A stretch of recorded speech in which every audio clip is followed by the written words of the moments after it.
I'm really an all right guy.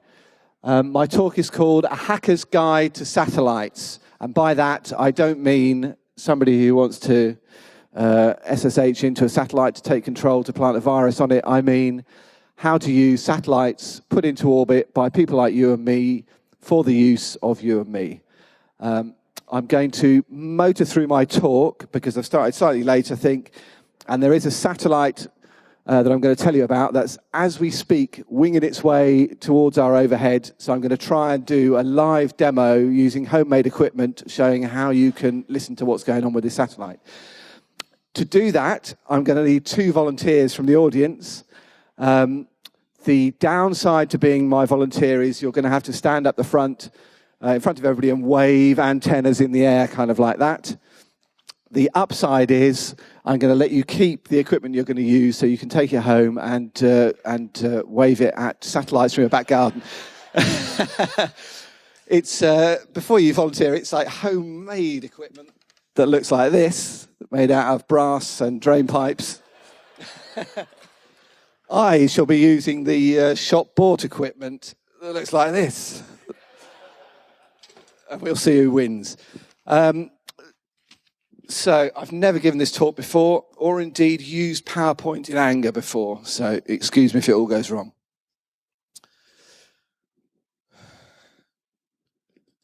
It's gone wrong already.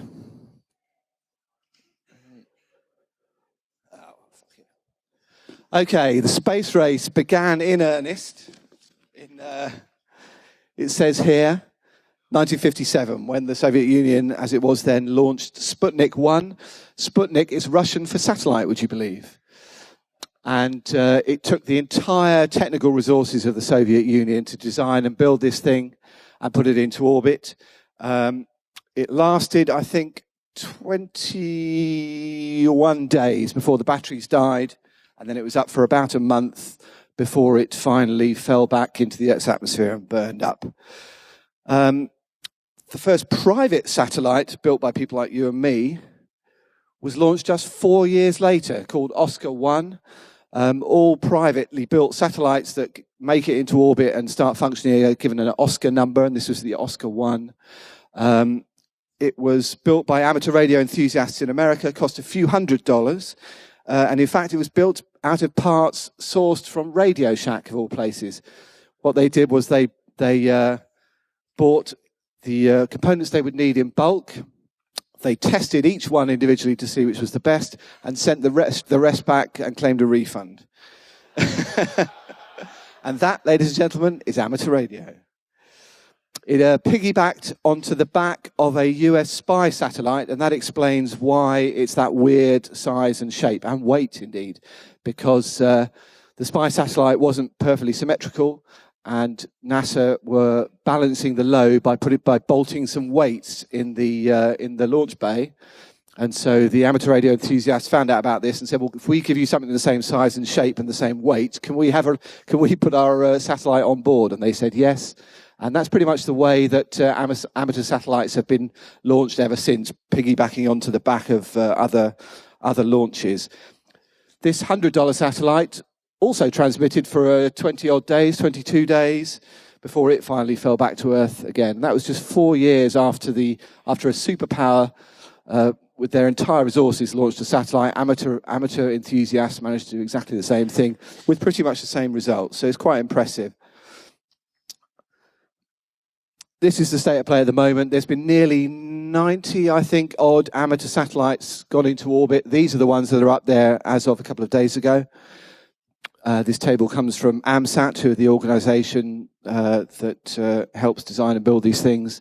And anyone who's interested could join AMSAT and help design and build satellites. There's 26 operational at the moment, 28 if you count the 2 experiments on board the International Space Station, which I do. And in fact, all of the astronauts aboard the space station are qualified amateur radio enthusiasts. The idea being that on their time off, they can just grab one of the transceivers and have a chat to people on Earth. Yeah, it kind of happens sometimes. Though, in fact, Tim Peake was very, very good at this and did a lot of talking to school children. And so the equipment was actually put to good use. When people aren't chatting on it, which is most of the time, they tend to send back pictures of what's going on the space station or use it as a satellite repeater, of which I will come to very shortly.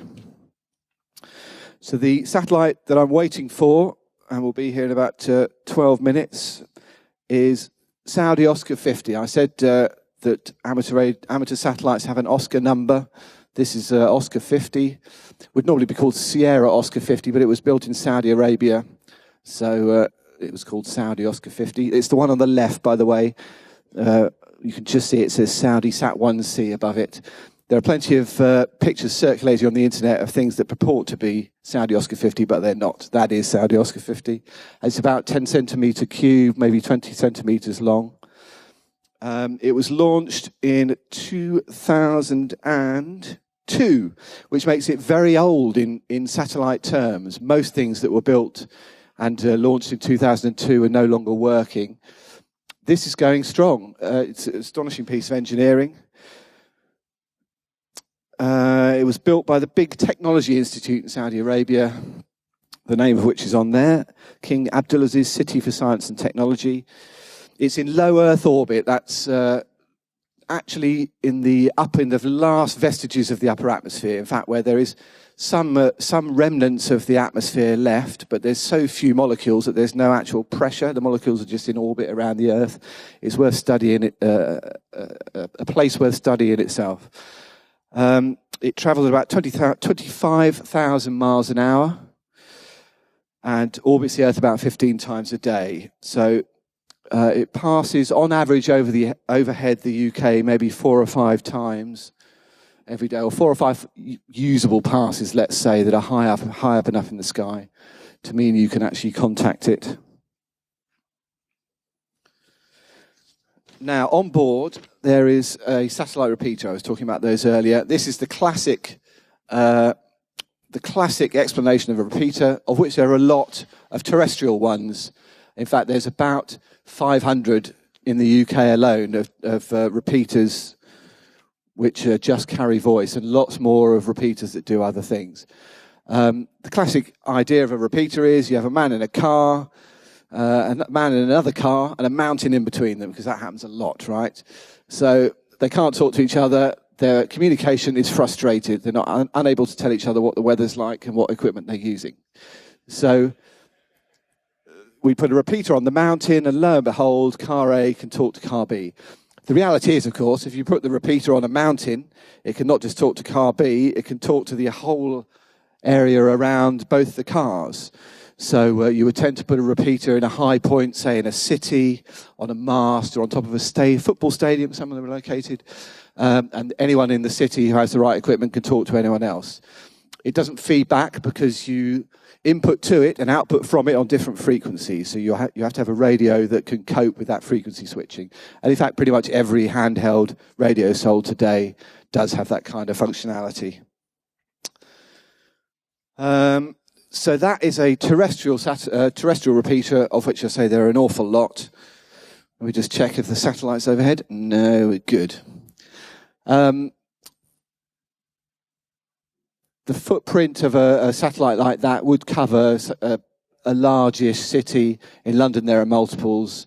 A largest city could get away with 1 or 2. However, if you put it on a satellite, you're talking a whole different size of footprint. So this is the one we're going to talk to. Well, we're not going to talk to it. We're going to listen to it today. Hopefully. Why on earth did I volunteer to do a live demonstration with homemade equipment? I have absolutely no idea. However, Saudi Oscar 50, it is nearly between 700 and 800 kilometers away. So you can speak to it using small handheld radios, and it retransmits back over an area the size of a continent.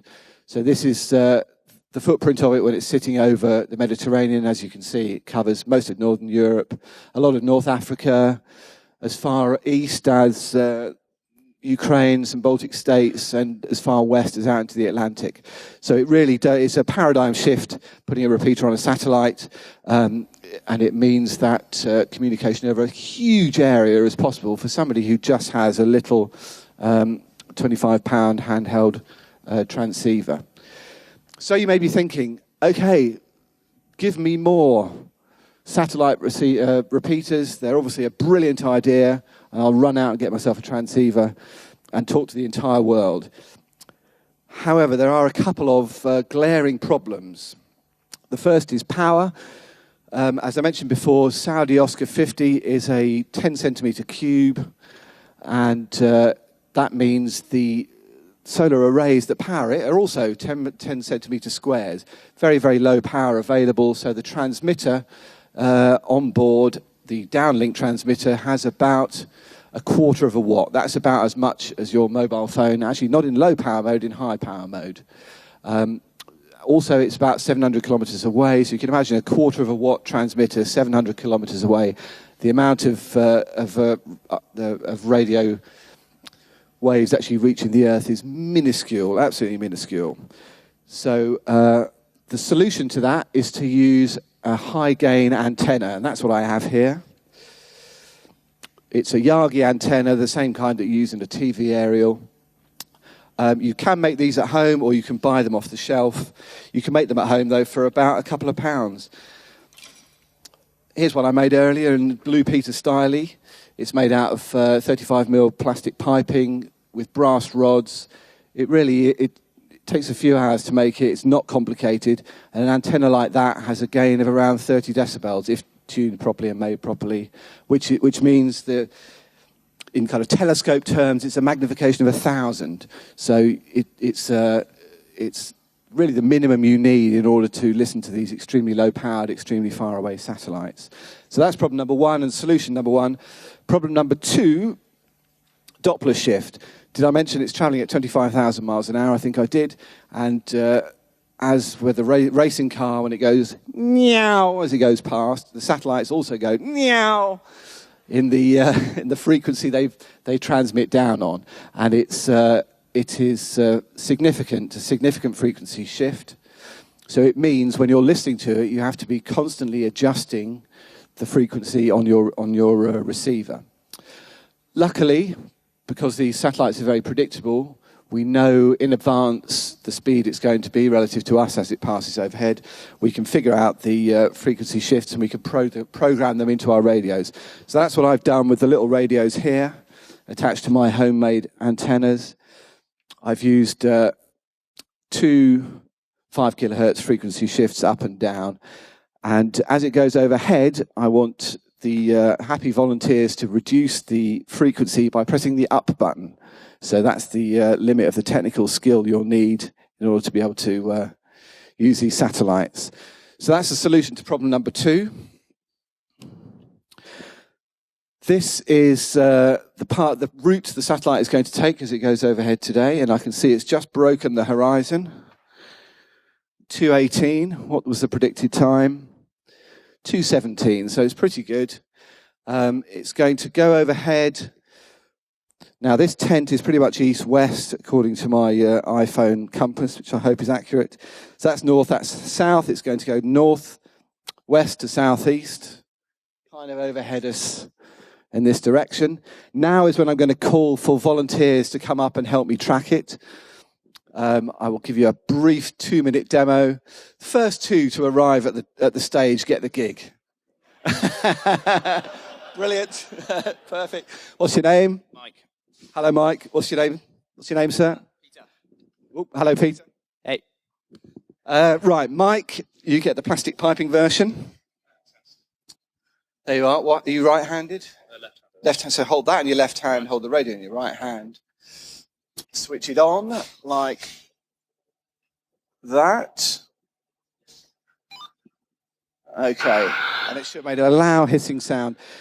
Hissing is one of the problems of low power work, because you hold that. Your right-handed, so hold the antenna in your right hand, hold the radio in your left hand, and it switches on like that.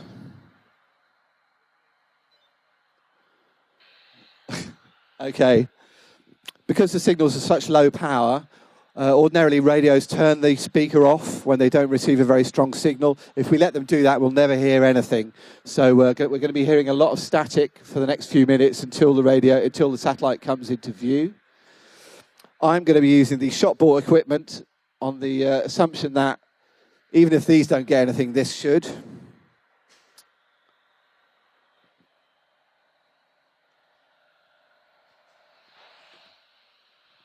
Now, the satellite's spinning in orbit, so we may have to, we're not sure of the orientation of the antenna, so we may have to change the orientation of our antennas as we point. And we're not expecting to hear much until the satellite gets to about 30 degrees in the sky, which it is now.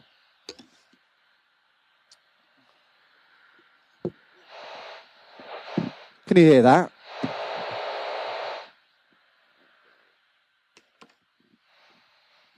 So we're currently on 436.805. Is that right for you? Is that right for you?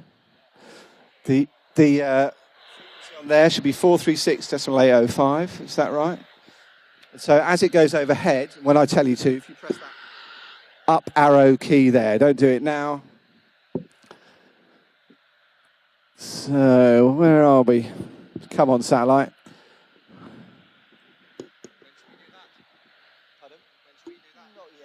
Wait till we get something. This is a static for you all to hear.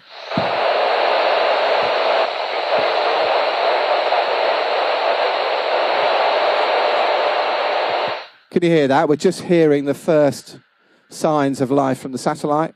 What we're listening to is radio amateurs transmitting up, trying to make contacts elsewhere on the footprint of the satellite. So they'll generally be very short. Good. Very short, giving their call sign and their location or some other short bit of information.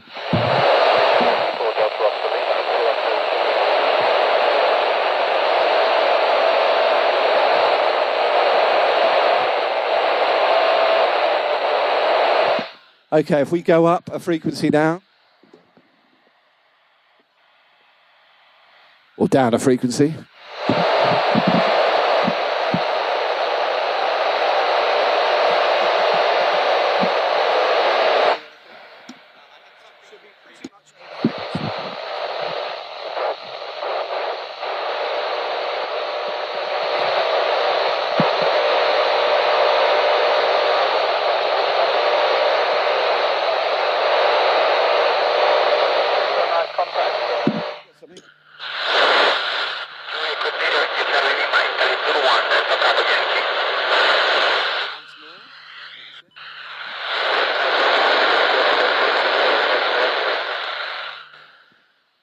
So it's now just gone through the overhead, actually, so we should be pointing a little bit over here.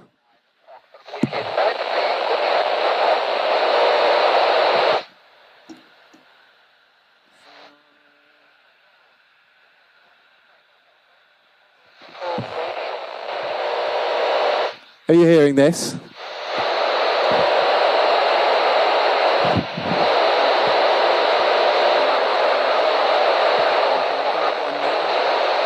So now the satellite's moving away from us. We need to go beyond the nominal frequency now. So 436.790. Yeah, pointing in this direction now. Yeah.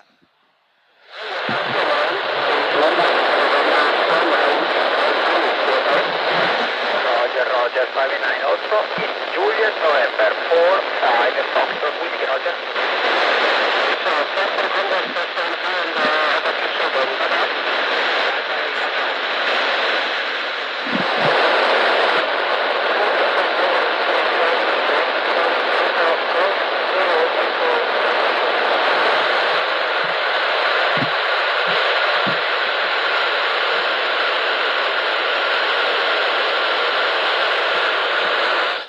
So we're now at the kind of 30-degree mark, at which point we probably expect to lose it with this kind of basic equipment. Okay, thank you very much indeed to both of you. You turn it off like that. There we are. Press and hold the power. Brilliant. And could you give my two fantastic volunteers a round of applause? Thank you very much. You can take this with you and practice at home. Yeah, you keep it all. Okay. Thank you very much. So that is the reality of satellite communications. We've really no idea how good you're going to get on the day, how much you're going to be able to hear. It wasn't a completely overhead pass. Had it passed overhead at 90 degrees, I think we'd have probably had a fairly good signal. It passed over at about 60 degrees. So I think we did fairly well. And actually, the home-built, I don't want to brag, but the home-built equipment did better than the commercially bought equipment. So there, I'm available for parties, bar mitzvahs. I have 5 minutes left, so just enough time to say thank you very much indeed for giving up your lunch hour to come and hear my talk. I hope that's inspired you to get involved. There are actually 2 amateur radio camps here. One is over in that far corner. They have a satellite station there, a little more sophisticated, with computer-controlled rotators so it can follow the satellites over, and a slightly beefier antenna. If you're interested, go over and have a look, and they'll be able to tell you how to get qualified as a radio amateur if you're interested. It's actually very easy and very, very rewarding and doesn't cost anything. If you're interested in amateur satellite communications at all, your first place of contact should be AMSAT. AMSAT's the American Amateur Satellite Organization, all run by volunteers. They're always looking for people to do almost anything you can imagine, from software to hardware, tracking, demos like this, you name it. So do please get involved if you're as inspired by satellites as I am. And finally, thank you so much for coming, and I'll be happy to take any questions.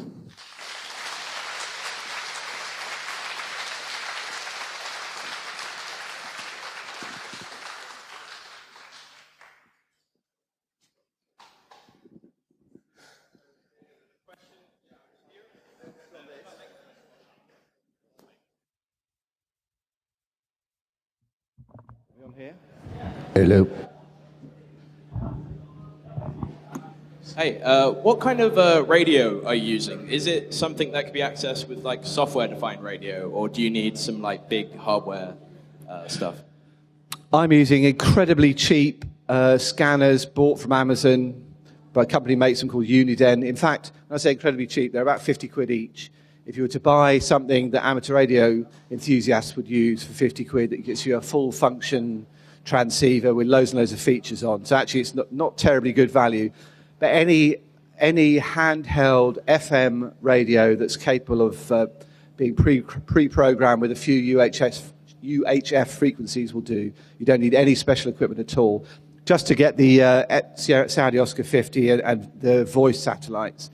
If you want to, there are a lot of other experiments going on these satellites, and most of them have some kind of telemetry in the downlink. And if you want to decode that and get involved on that side, then a better radio would certainly help. But you can do what we did today with some plastic pipe and a 50 quid radio. The guy over there. It's not going to be when's your next album out, is it? No. I was just wondering, are there any amateur satellites going up into geostationary so you don't have to wait for their passes? There are. There's talk of it. There's nothing at the moment. But, oh, is there? Ah, in that case, go and see that man. There is. Ah, okay, yes, that's what I thought. First quarter of next year. So it is the next step. Geostationary orbits are a long, long way away, much, much further than low Earth orbit. So there's a whole different set of challenges involved in making satellites that do that. But yes, and that will be an exciting time.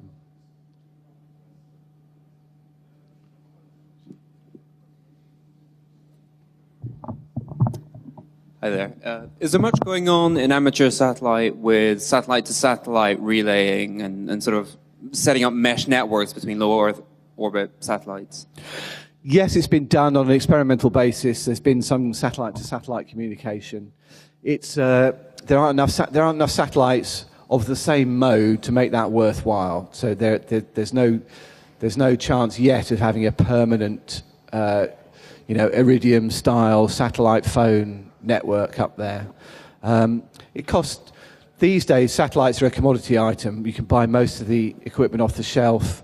For about £30,000, you can get yourself a basic satellite with a transmitter on, with a board where you can build your own electronics on alongside the pre-built computer. So it's actually a much easier thing to do now. The launch is still the expensive part. launches typically cost around the $100,000 mark, but still they're few and far between. You have to piggyback on the back of some other satellite mission. So while satellites are getting cheaper, there's still no realistic prospect of getting hundreds of satellites in orbit that you would need in order to do a permanent coverage. Good question, though. That's it. Thank you very much indeed.